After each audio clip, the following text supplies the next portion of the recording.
What up, gang? Back with the real. You know what's the deal. 2021 is the year of the law. Authorities been taking down rappers back to back like a charged up 2015 Drizzy.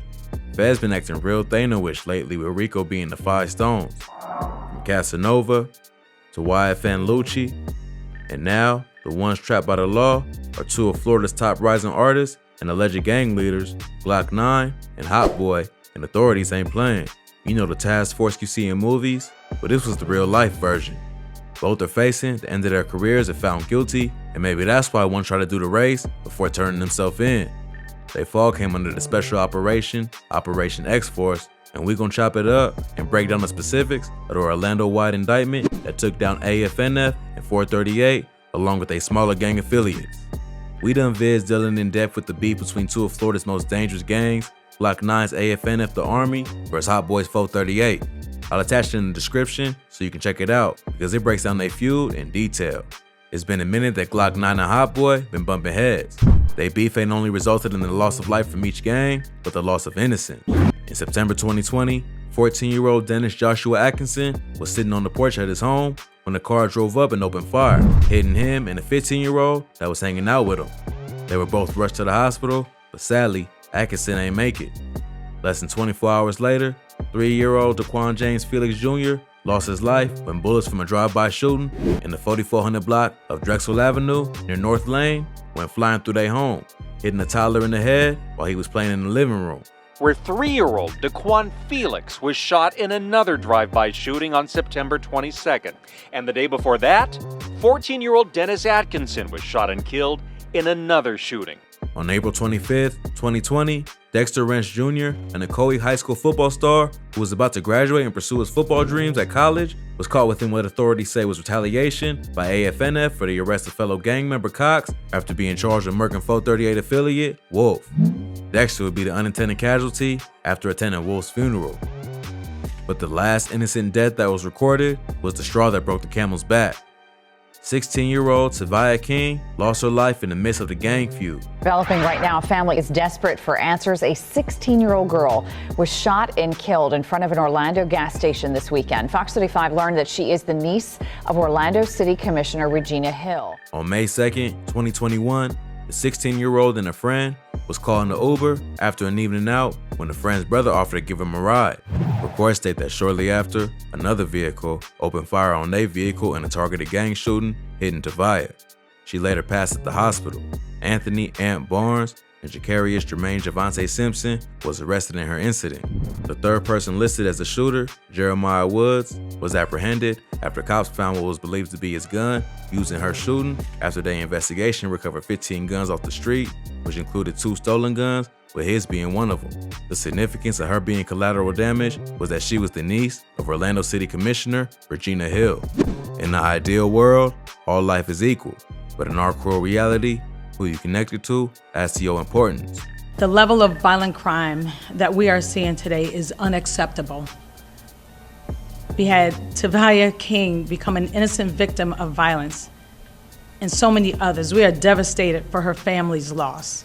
Cops was already plotting on Glokknine and Hotboii, but this got them into action with the swiftness. And in October 2020, they created the Joint Task Force with operatives from NBI, Orlando Police, and the FBI.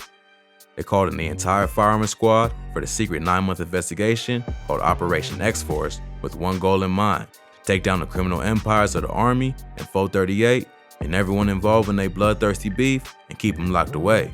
Our goal is to remove them from the streets, keep them off the streets, and if convicted, make sure they don't recycle back into the community and continue their behavior. AFNF, short for All Family No Friends, is allegedly headed by Glokknine, while 438 by Hotboii. Truth be told, from what cops discovered in past behavior, Glokknine might be the one playing a bigger role in where this all ended up, simply because of how publicized his gang affiliation and mentality was. In conferences held to target crime, his name is mainly the one being brought up in relation to who has been destroying the community. I mean, dude got 52 charges. Jaquavius Smith, better known as Glokknine, just him himself has been arrested for 52 felonies. So we're talking about dangerous.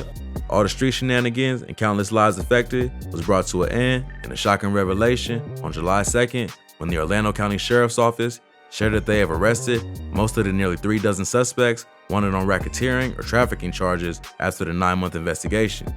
In the now highly talked about news conference that followed, authorities would state that the chart was listed in order of most prominent bangers.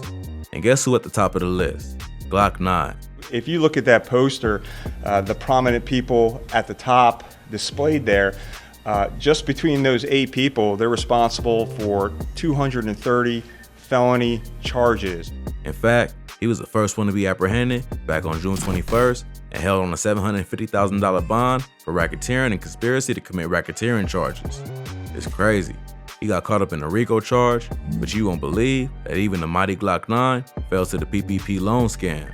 Yup, Vlad TV broke the news on the rapper getting got by police through wiretaps on his IG. Authorities wasn't lying when they said for the takedown, they was busting out new techniques and strategies. Actually afforded the Safe Streets Task Force at the FBI a unique opportunity to employ some techniques that we don't typically use. And was straight up flexing at how they outsmarted AFNF and 438. They've been on their bully vibes and cocky with it, rightfully so too. Faced with the evidence against him, Glokknine pleaded guilty to aggravated identity theft after he illegally got a $10,000 PPP loan. Authorities had down to the date he opened a fraudulent bank account on April 16th to images of the loan application Glokknine DM'd to his friends on IG. Officers would follow up on their takedown, getting even more critical evidence to build a RICO charge for him and everyone tied to him, directly or indirectly. On a search warrant, Glokknine's crib was raided, and officers recovered 13 auto-sears, which is devices that can convert a semi-automatic gun like his favorite weapon, the Glock, to fully automatic. Jaquavius Smith was taken into custody. A search warrant was done on his house. We found 13 sears. Those are mechanisms which will convert a regular handgun or rifle into an automatic weapon. Already being a felon, a firearm at his residence, much less devices that can turn a community into a bloody zone, was enough to fuel the fire of Operation X-Force forward. Digging into the investigation, you can see how pivotal Glokknine was to what led his peers and rivals into the hands of law enforcement. Operation X-Force was extensive, well premeditated, and perfectly executed. In the 34-member takedown, there was also smaller fractions of AFNF and 438 like CKN and RCN, which we soon see includes members on their list of arrests. From vids detailing the beef before, the list has some of the highest ranked members of each gang. Bashawn Williams, who was reported to be Hotboii's right hand and second in command of 438, was responsible for an AFNF affiliate's demise when they tried to catch him lacking at his Powers Ridge court home, but he was ready and willing to bring the smoke. What's going on, sir? What's going on? Vanshawn Sands repeatedly questions why he's being arrested outside of the Florida Mall last month. Orange County deputies had a warrant because they say the second in command of the 438 gang shot and killed Jeremiah Robinson, an alleged member of a rival gang known in the streets as All Family No Friends, or AFNF. In the gunfight, the AFNF soldier that fell due to a headshot was Jeremiah Robinson, aka AFNF Baby Joker. And this all started in July, they say. In a shooting on Powers Ridge Court, deputies say an Army gang member was shot and killed by a member of the rival 438 gang. Along with Vashawn was Joshua Caleb Holder, who was the driver in the vehicle of men that planned a stakeout outside the mall at Millennia, where an attempt on rival Glokknine's life was taken. Luckily, the 438 affiliates failed, but that just got them extra eyes from the law. If you've been following my vids on the battle between the two gangs, you recall a case that basically placed Glokknine in the situation he's in now.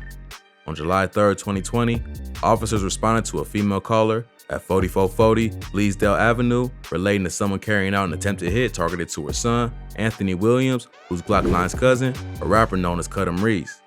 In a moment of blessing, Cudham wasn't home, but his family nearly lost their lives in his stead.